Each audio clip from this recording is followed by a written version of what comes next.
Salut à toi, c'est Théo Guyon, j'espère que tu vas bien. Dans cette nouvelle vidéo, on va répondre à une question de Jules. Jules nous a posé une question dans la boîte à questions. C'est un formulaire, le lien est dans la description où tu peux parler de tes problèmes, poser des questions pour les FAQ et je prendrai un grand plaisir à y répondre et à tout faire pour t'aider sans te juger. Et voilà, Jules il a un problème. En fait, Jules il s'est toujours bien débrouillé à l'école, il avait 16 de moyenne générale, ce qui est plutôt correct, tu vois. Sauf que dès qu'il est arrivé en première S, dès qu'il est arrivé au lycée, eh bien ses notes ont chuté, il a perdu toute la motivation qu'il avait, il se sent fatigué tout le temps, il sait pas pourquoi il fait ça, et il se compare tout le temps aux autres en se disant « Merde, pourquoi j'y arrive pas ?» En fait ton problème Jules, c'est un problème que moi je vis en ce moment, que la quasi-totalité de mes potes vivent eux aussi, ils savent pas vraiment où ils vont. C'est ça je pense le mal des lycéens, c'est on sait pas vraiment où on va. On est là, on a pris des filières en se disant, on nous a dit d'aller là un petit peu, on savait pas vraiment pourquoi. Et on nous dit maintenant, faut que tu choisisses une voie, faut que tu choisisses une prépa, une école, un métier plus tard, tout de suite ta vie à choisir et tu sais pas vraiment quoi faire parce qu'on te laisse même pas explorer. Tu vois, moi je suis en terminale S, je l'ai fait un petit peu pour suivre mes potes qui allaient tous là-bas parce qu'ils voulaient faire des études d'ingénieur, de médecin, de choses comme ça. Et parce que c'était un petit peu une filière qui était à notre niveau, genre vu qu'on se débrouillait très bien à l'école dans toutes les matières, on nous a dit prenez S, c'est assez global, assez général, on fait un peu toutes les matières. Même les meilleurs élèves qui ont 20 sur 20 tout le temps, ils se disent en vrai j'aurais peut-être préféré prendre ES. On se pose tous des questions en se disant pourquoi on a pris cette filière.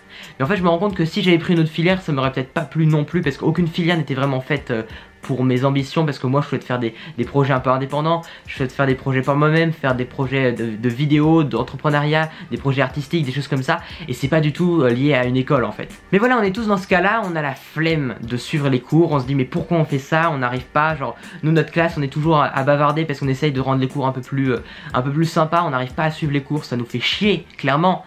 Et pourtant on est à un mois du bac, on devrait peut-être s'activer un petit peu. Mais bon, moi en tout cas là j'ai toujours mes fiches là, donc je prépare des fiches pour bien travailler le bac.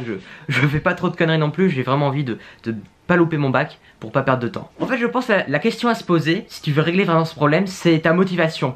Pourquoi tu fais ça?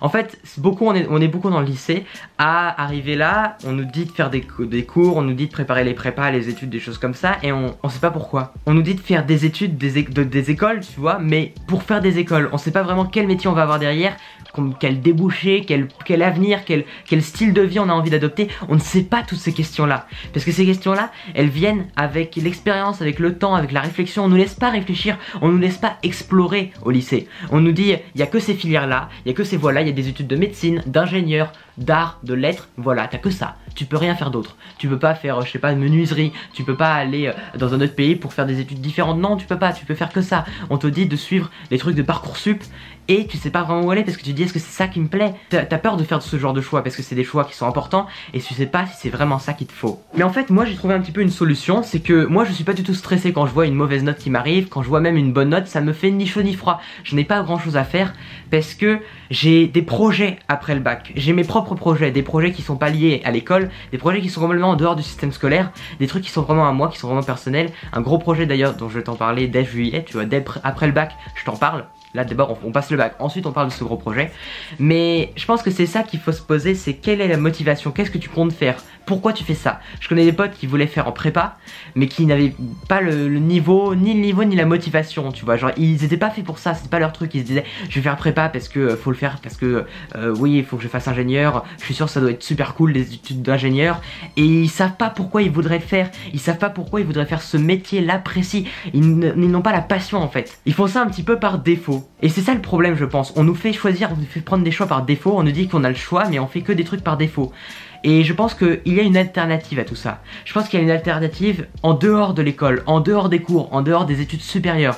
Il y a une alternative où tu peux faire un métier indépendant, où tu peux faire des choses par toi-même, tu vois, apprendre par toi-même, en lisant des bouquins, en allant voir des vidéos, en allant rencontrer des gens, en demandant à des gens de venir t'aider, de venir t'apprendre des trucs un petit peu sur le tas, un petit peu sur le vif, tu vois, avec la pratique et pas seulement la théorie. Si tu veux faire dans l'entrepreneuriat, dans l'art, des métiers un petit peu indépendants comme ça, c'est pas l'école qui va t'apprendre quelque chose, c'est vraiment en pratiquant que tu vas vraiment tout comprendre là-dessus, que tu vas vraiment t'améliorer. Et je pense que c'est ça le mal des lycéens, c'est qu'on a perdu notre motivation, on sait pas pourquoi on fait ça. Du coup on est fatigué, on dort peu parce qu'on n'a pas envie de se réveiller tôt pour aller en cours parce que ça nous fait chier. On passe des heures en cours en se posant plein de questions, en se disant pourquoi je fais ça? Je suis en cours d'SVT, je me dis je veux pas faire de l'SVT plus tard, pourquoi on m'oblige à être là? Et moi je me suis posé ces questions pendant des années et des années, je me suis posé ces questions là en me disant pourquoi je suis obligé d'être là? Et maintenant je me dis c'est pas grave parce que j'ai autre chose à faire à côté. Ça c'est pas le gros du problème, ça c'est pas le plus important de l'école, je m'en fiche.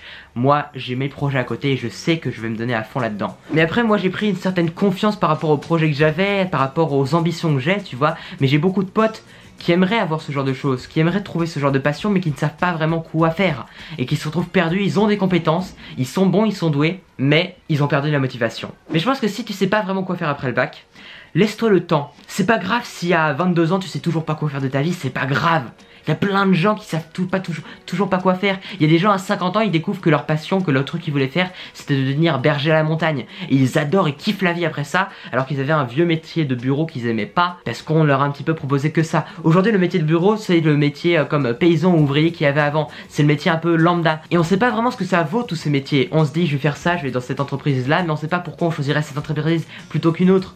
On va choisir de travailler chez une entreprise qui va pas respecter ses employés, qui va avoir des méthodes de management où tu te fais chier, où tu es sur un bureau cloîtré sur ta chaise toute la journée et où tu te fais chier comme un rat mort parce que tu fais juste lire des mails et aller répondre à des mails, aller faire des entretiens et cliquer sur des trucs de comptabilité qui te plaisent pas. En fait je pense que le plus important c'est pas seulement de travailler en cours, c'est vraiment d'utiliser le temps que tu as pendant ta jeunesse, tu vois. C'est d'utiliser ce temps pour explorer, pour découvrir de nouvelles choses. Tout et n'importe quoi, même ce qu'on te dit, genre même s'il y a un cours qui te plaît pas et que tu sais que tu l'utiliseras pas, va sécher les cours, c'est pas grave, sèche ce cours là mais utilise le temps que tu as pour quelque chose d'intéressant. Au lieu de suivre un cours qui te plaît pas, si tu utilises ce temps pour faire du dessin et que tu deviens super bon en dessin, fais-le, fais du dessin. Si tu vas plutôt apprendre un instrument de musique, vas-y va apprendre un instrument de musique. Si tu préfères aller partir sur Paris pour aller rencontrer des gens qui sont dans le même milieu que toi, qui pourraient te trouver aussi peut-être un boulot là-dedans ou te faire apprendre des trucs ou t'enseigner leur domaine, eh bien vas-y fonce. Prends tes responsabilités, assume tes choix et dis-toi, mon but, ma jeunesse, c'est d'explorer, de trouver ma passion, de trouver ma voie. Ne cesse jamais d'explorer parce que c'est ça qui va te tenir vivant, c'est ça qui va faire de ta vie quelque chose de palpitant et de vraiment cool. Et ne te casse pas dans un métier si ça te plaît vraiment pas. Voilà, ma vidéo était pas forcément bien construite, mais voilà, c'est tout ce que j'ai à dire. Continue d'explorer, c'est pas grave si t'as pas trouvé ta passion tout de suite, si t'es un peu démotivé. Fais des choses en dehors des cours, fais des trucs en dehors des cours et ne te laisse pas emporter par ton téléphone et par les addictions en te disant oh je me fais chier, je vais aller jouer à Fortnite. Non, vas-y, lâche un petit peu, fais des pauses et dis-toi bon je sors dehors, je vais faire un truc, je vais aller essayer d'apprendre un truc, je vais lire un livre, n'importe quoi. Fais quelque chose qui va te permettre de découvrir de nouvelles choses, de découvrir de nouveaux domaines et peut-être que là tu trouveras la perle rare, tu trouveras un truc qui te plaît vraiment. C'est ça, voilà mon conseil vraiment à te donner. Si tu sais pas vraiment quoi faire de ta vie, explore. Voilà, c'est la fin de cette vidéo, j'espère qu'elle t'a plu. N'hésite pas à partager en commentaire tes manières d'explorer les choses, des passions que tu as, des tourments que tu as. Est-ce que toi aussi t'es stressé, est-ce que tu sais pas vraiment quoi faire de ta vie après le bac? N'hésite pas à partager tout ça en commentaire, je prendrai un grand plaisir à lire tes réponses. Et va poser tes questions dans la boîte à questions dans la description. Je serai vraiment super heureux d'y répondre et d'essayer de trouver des solutions à tes problèmes pour t'aider au maximum. On se retrouve demain à 6h du matin pour une prochaine vidéo. Porte-toi bien, deviens meilleur chaque jour, à très bientôt, ciao.